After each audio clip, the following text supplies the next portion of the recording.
மக்களிடையே விதைக்கப்படக்கூடிய நல்ல கருத்துகள் தான் முன்னேற்றத்திற்கான அடிப்படையாக அமையும். அப்படி நூற்றாண்டு கண்ட திராவிட இயக்கத்தினுடைய கொள்கை முகமாக 74 ஆண்டுகள் கடந்த மாபெரும் அரசியல் இயக்கமாக மக்களுடைய ஆதரவோடு திராவிட முன்னேற்ற கழகம் ஆட்சி பொறுப்பில் இருக்கிறது. பேரறிஞர் அண்ணாவினுடைய மறைவுக்கு பிறகு இந்த இயக்கத்தோட எதிர்காலத்துக்கான திசை காட்டியா முத்தமிழறிஞர் கலைஞர் அவர்கள் 50 முழக்கங்களை வழங்கியிருக்கிறார். அதுல முக்கியமான ஒன்று, வன்முறை தவிர்த்து வறுமையை வெல்வோம். திராவிட முன்னேற்ற கழக அரசு பொறுப்பை ஏற்கிற போதெல்லாம் இதை மனசுல வச்சுதான் மக்கள் நலத்திட்டங்களை செயல்படுத்தி கொண்டிருக்கிறோம். இங்க ஏராளமான ஊடகவியலாளர்கள் இருக்கீங்க.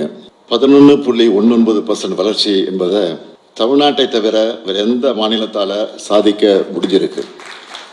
அதுவும் எப்படிப்பட்ட சூழல்ல இதை நாங்க சாதிச்சிருக்கிறோம்.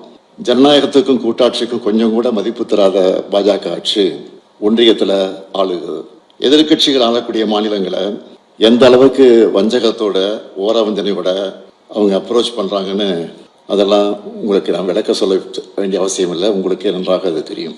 கவர்னர்கள் மூலமாக நிர்வாக சிக்கல்களை ஏற்படுத்துறதுல தொடங்கி செயற்கையான நிதி சுமையை உருவாக்கி மாநிலங்களை முடக்க நினைக்கிற வரைக்கும் அத்தனை செயல்களையும் செய்து கொண்டிருக்கிறார்கள்.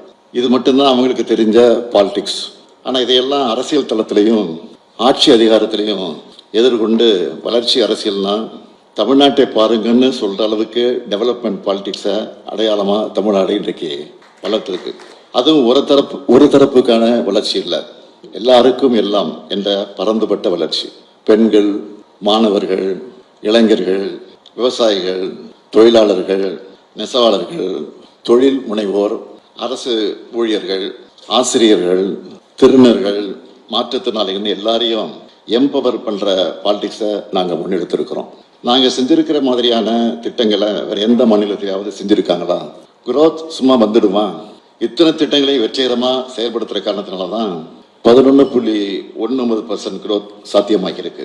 தமிழ்நாட்டில் எந்த குடும்பத்தை எடுத்துக்கிட்டாலும் அவங்கள ஒருத்தராவது நம்ம அரசோட திட்டங்கள்ல பயனடைஞ்சிருப்பாங்க.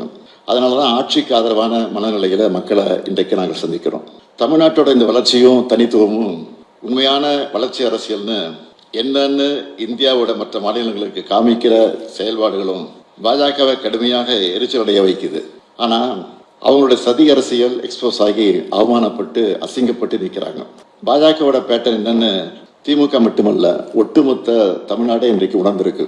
அவங்க மேல மக்களுக்கு நம்பகத்தன்மை கிடையாது.